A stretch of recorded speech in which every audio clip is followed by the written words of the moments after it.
What's your name? Jonathan Cassillas. And what do you do? Well, currently I'm an entrepreneur coming out with my own company, Jade's Garden. So let's backtrack a little bit. You're a two-time champ, football player.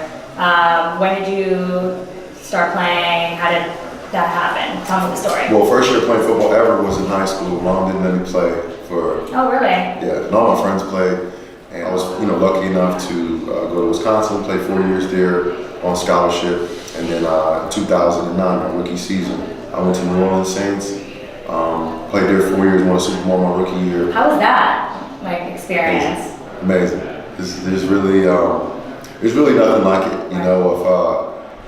If I can summarize, if you look at anybody that has won the game and you ask them that question, we all compare it to having a kid. Some guys even say it's even more than that without trying to say it, but that'll be the closest thing that you can actually, describe it, because it's the ultimate joy. Right. It's the ultimate joy. It's like a high. Yeah. So and you did it twice. Did it twice. So yeah, I'm a Jersey City boy. I moved to New Brunswick where I played high school football at when I was 12. But I'm back and forth. I do a lot of stuff out here. I get my haircut on Montgomery up the street, right across the street from the Beacon. And I'm always back and forth with New Brunswick here, and I live up the street in North Bergen. So you retired recently. Yes. And why the cannabis industry? Well, a lot of things point in that direction. Right. Of course, I like to indulge. Right. But more importantly, I appreciate the medicinal aspects that it brings. And I got introduced to CBD a couple years ago, and ever since then, I feel like I switched and I started. I wouldn't say come dependent on it, but it became a part of my routine. Right.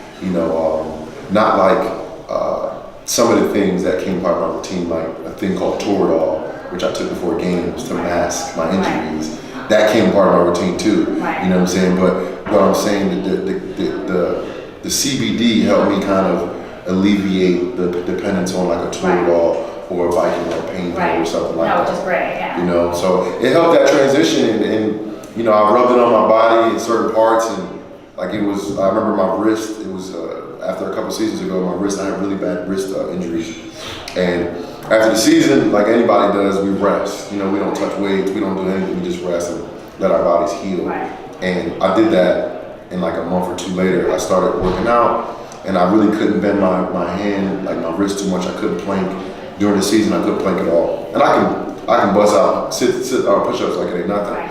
I couldn't even do this basically and put the weight down. And then one day I got CBD and I rubbed it on there, and I swear the instant relief was unbelievable. Something I've never felt before. Right. So what can people expect on Tuesday at the Canna Gathering event? Well, this is the first, the initial start. This is the paramount for me into the cannabis world.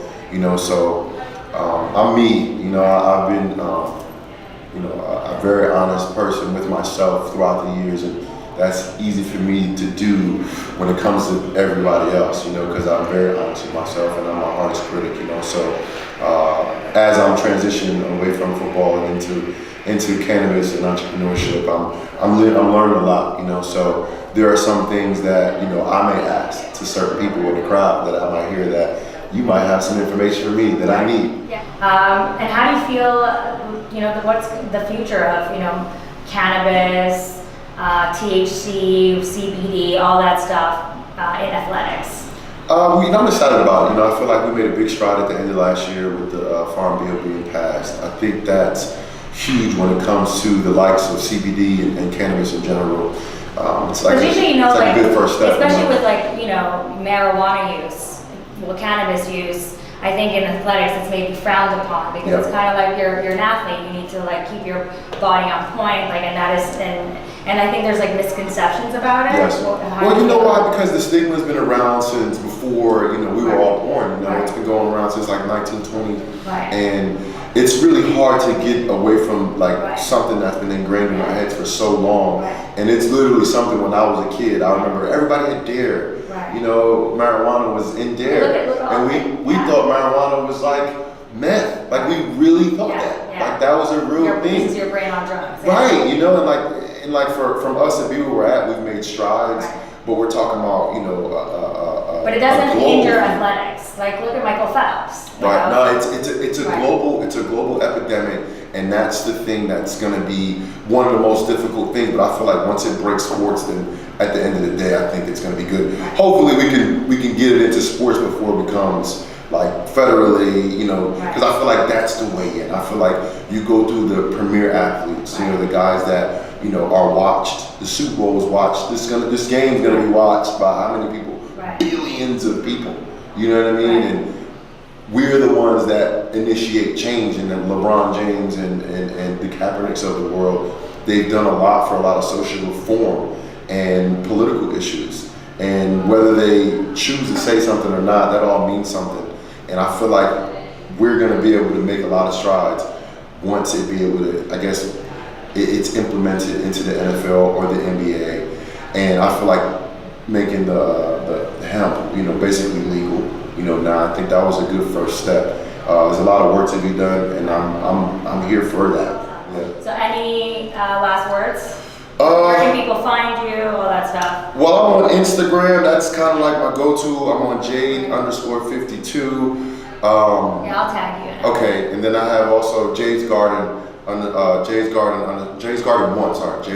1 on Instagram. I couldn't get the Jay's Garden just straight, you know, so I had to go Jay's Garden 1. It's brand new, and like I feel like as I'm transitioning away from football, I have to do some type of retirement post, and then I'll start going in real heavy with cannabis, and I'm just trying to wait for the right time to do that, you know, because I don't want people to get anything, you know, misconstrued. Like, what are you doing? I mean, How are I'm you sure doing people are still that? interested in You like know, you and your life. and people don't know I'm done yet, though, Right. because I haven't actually said I stopped playing football. I'm technically a free agent. Right. Yeah. You know, I'm not retired. I haven't filled out any paperwork yet. You know. So I'm getting the scoop. Right. Kinda? This is it. I've only said it one time before this publicly, and it was at the cannabis event. You know, but cannabis. Oh my goodness. All right. So, yeah. I love it. Well, we'll see you Tuesday. All right, sounds good.